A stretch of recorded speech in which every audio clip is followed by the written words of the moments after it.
اگر کسی نے کسی بچے کو چاند کی طرح کہا تو یہ تشبیہ ہے، لیکن عین ہو بہو چاند کا نام لے کر اس بچے کو دے دیا، اس بچے کو چاند کے نام سے پکارا، تو یہ استعارہ ہو جائے گا، یہ تشبیہ نہیں ہوگی بلکہ استعارہ ہوگا۔ دوسری چیز کی صفات اور لوازمات کو پہلی چیز سے منسوب کر دیا جاتا ہے۔ اب دوسری چیز جو ہے، مثال کے طور پر اگر کوئی کسی بہادر آدمی کو شیر کہتا ہے تو گویا شیر کی جو صفات ہیں اور جو لوازمات ہیں وہ بہادری کی صفت جو ہے وہ شیر میں پائی جاتی ہے، تو اس صفت کو پہلی چیز کے ساتھ یعنی کسی شخص کے ساتھ منسوب جب کر دیا گیا تو یہ پھر استعارہ ہو گیا۔ یعنی دونوں میں فرق جو ہے، آگے مزید بھی مثالیں آئیں گی تو اس میں واضح ہو جائے گا۔ اب ہم آتے ہیں ارکان استعارہ کی طرف، اور ارکان استعارہ جو ہیں وہ مستعار لہو ہے، مستعار منہ ہے، وجہ جامع ہے اور مشترکہ صفت جو ہے وہ ہے۔ لیکن یہاں ہم استعارے کی اگر تعریف دیکھیں، لغوی معنی تو ہم نے پڑھ لیے ہیں، لیکن تعریف اگر ہم دیکھیں تو تعریف جو علم بیان کی روح سے جو استعارے کی تعریف ہے وہ یہ ہے کہ جب کوئی لفظ اپنے حقیقی معنوں کی بجائے مجازی معنوں میں استعمال ہو اور اس کے حقیقی اور مجازی معنوں میں تشبیہ کا تعلق موجود ہو۔ پراپر جو تعریف ہے استعارے کی وہ یہ ہے کہ اب اس تعریف پہ آپ غور کریں، اس کے جو اس میں جو نکات بیان کیے گئے ہیں ان کو آپ دیکھیں کہ جب کوئی لفظ اپنے حقیقی معنوں کی بجائے مجازی معنوں میں استعمال ہو۔ اب یہاں پر ہم رک جاتے ہیں اور ہم یہ دیکھتے ہیں کہ حقیقی معنوں سے کیا مراد ہے اور مجازی معنوں سے کیا مراد ہے۔ آگے بڑھنے سے پہلے ہم حقیقی معنوں اور مجازی معنوں کی تھوڑی سی وضاحت کر دیتے ہیں تاکہ آگے جب ہم چلیں گے تو استعارے کی تعریف میں بھی ہم نے یہ پڑھ لیا کہ حقیقی معنوں کی بجائے مجازی معنوں میں لفظ استعمال ہوتا ہے۔ آگے جا کر ہم جب مجاز مرسل کو پڑھیں گے تو وہاں بھی ہم مجازی معنوں میں لفظ کے استعمال کی بات ہوگی۔ جب ہم کنایے کی تعریف پڑھیں گے تو ہر جگہ جب ہم آگے جائیں گے تو چونکہ علم بیان کی یہ چار چیزیں جو ہیں ان میں سے تشبیہ کا تعلق حقیقت کے ساتھ ہے، لیکن استعارے کا، مجاز مرسل کا اور کنایے کا تعلق جو ہے وہ مجازی معنوں کے ساتھ ہے۔ تو یہاں اس بات کی وضاحت جو ہے وہ ضروری ہے کہ حقیقی معنوں میں اور مجازی معنوں میں کیا فرق ہے، حقیقی معنوں سے کیا مراد ہے اور مجازی معنوں سے کیا مراد ہے۔ دیکھیں، حقیقی معنی جو ہوتے ہیں وہ کسی لفظ کے لغوی معنی یا لفظی معنی ہوتے ہیں، یا آسان لفظوں میں آپ یوں سمجھیں کہ لفظ جس چیز کے لیے بنا ہے اگر ہم اسی کے لیے اس لفظ کو استعمال کریں گے تو یہ لفظ کے حقیقی معنی ہوں گے، حقیقی معنوں میں استعمال ہوگا۔ لیکن اگر ہم اس چیز سے ہٹ کر کسی اور چیز کے لیے وہ لفظ استعمال کریں گے تو یہ لفظ کے مجازی معنی ہوں گے، یا یہ لفظ کے مجازی معنوں میں جو ہے تو استعمال کو ہم یہ کہیں گے کہ یہ لفظ مجازی معنوں میں استعمال ہوا ہے۔ اور یہی مثال ہے کہ شعر کی مثال جو ہم نے لی ہے، اگر اصل جو شعر ہے اس کو ہم شعر کہیں گے تو یہ شعر کے لفظ کے حقیقی معنی ہوں گے، لیکن اگر ہم شعر کا لفظ شعر سے لے کر کسی بہادر انسان کے لیے استعمال کریں گے تو یہ شعر کے لفظ کے مجازی معنی ہوں گے۔ یعنی حقیقی اور مجازی میں یہ فرق ہے کہ لفظ جس چیز کے لیے بنا ہے، مختلف الفاظ جو ہیں وہ مختلف اشیاء کے لیے بنے ہیں۔ اب چاند کا لفظ چاند کے لیے بنا ہے، لیکن اگر کوئی کسی کو اس کی خوبصورتی کی وجہ سے چاند کہتا ہے تو یہ چاند کے لفظ کا حقیقی معنوں میں استعمال نہیں ہے بلکہ مجازی معنوں میں استعمال ہے۔ اور اصل چاند، چمکنے والے چاند کو اگر چاند کہیں گے تو یہ چاند کے لفظ کے حقیقی معنی ہے۔ تو حقیقی معنی اور مجازی معنی میں یہ فرق ہے۔ اب استعارے کی تعریف میں ہم نے یہ پڑھا کہ جب کوئی لفظ اپنے حقیقی معنوں کی بجائے مجازی معنوں میں استعمال ہو، یعنی استعارے میں لفظ حقیقی معنوں میں استعمال نہیں ہوگا بلکہ مجازی معنوں میں استعمال ہوگا، اور اس کے حقیقی اور مجازی معنوں میں آگے آپ دیکھیں کہ اس کے حقیقی اور مجازی معنوں میں تشبیہ کا تعلق موجود ہو۔ اب یہاں حقیقی اور مجازی معنوں میں تشبیہ کا تعلق والی جو بات ہے اس کی بھی ہم اسی مثال سے وضاحت کرتے ہیں کہ ایک آدمی ہے، اس کو ہم نے شیر کہا، گویا شیر کا لفظ ہم نے شیر سے ادھار لیا، مستعار لیا، عاریتن لیا اور ہم نے اس شخص کے لیے استعمال کر لیا اس کی بہادری کی صفت کی وجہ سے، اور شیر کی بہادری کی صفت کو ہم نے اس شخص سے منسوب کر دیا۔ تو یہاں تو بات کلیئر ہو گئی۔ آگے جو لکھا ہے کہ حقیقی اور مجازی معنوں میں تشبیہ کا تعلق موجود ہو۔ اب یہاں پر ذرا تھوڑا سا آپ اسی لفظ شیر پر غور کریں۔ لفظ شیر کے حقیقی معنی ہے جنگل کا شیر، درندہ، جانور جو ہے، اور اگر کسی انسان کو ہم شیر کہتے ہیں اس کی بہادری کی وجہ سے، تو گویا یہ لفظ کا جو ہے حقیقی معنوں میں استعمال نہیں ہے بلکہ مجازی معنوں میں استعمال ہے۔ لیکن اگر حقیقی معنی اور مجازی معنی کو دیکھا جائے اور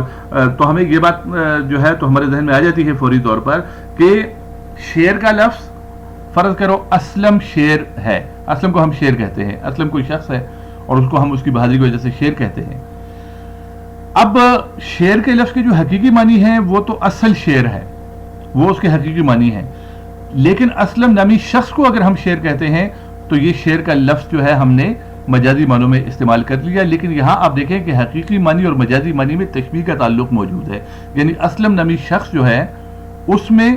اور شیر میں ایک قدر مشترک یہ ہے کہ دونوں میں بہادری کی صفت پائی جاتی ہے، تو دونوں میں تشبیہ کا تعلق موجود ہے۔ یعنی استعارے کو ہم تشبیہ نہیں کہہ سکتے، لیکن استعارے میں تشبیہ کا تعلق موجود ہوتا ہے۔ کسی خوبصورت انسان کے لیے اگر چاند کا استعارہ استعمال کیا جاتا ہے تو اس خوبصورت انسان میں اور چاند میں جو خوبصورتی کی صفت ہے تو وہ مشترکہ طور پر پائی جاتی ہے، اور یہ ان میں قدر مشترک ہے، اور اس قدر مشترک کی وجہ سے ہم اس کو چاند کہتے ہیں۔ کسی بہادر آدمی کو جب ہم شیر کہتے ہیں تو بہادری کی جو صفت ہے وہ دونوں میں پائی جاتی ہے، اس شخص میں بھی پائی جاتی ہے اور شیر میں بھی پائی جاتی ہے۔ گویا اس شخص میں اور شیر میں تشبیہ کا تعلق موجود ہے۔ اس شخص کے لیے شیر کا لفظ استعمال کرنا یہ مجازی معنی ہے، اور شیر کے لیے شیر کا لفظ استعمال کرنا یہ حقیقی معنی ہے، اور مجازی معنی یعنی اس شخص اور حقیقی معنی یعنی شیر، ان دونوں میں تشبیہ کا تعلق موجود ہے کہ وہ شخص جو ہے وہ بہادری میں شیر کی طرح ہے یا شیر سے مشابہت رکھتا ہے۔ تو یہ تو ہو گئی استعارے کی تعریف۔ استعارے کی تعریف کے بعد ایک اور وضاحت آ گئی ہے، اور اس وضاحت کے دو نکات ہیں۔ پہلا نکتہ یہ ہے کہ استعارے میں ایک چیز کو ہو بہو دوسری چیز کا نام دے دیا جاتا ہے، اور یہی بات جو ہوتی ہے یہ استعارے کو تشبیہ سے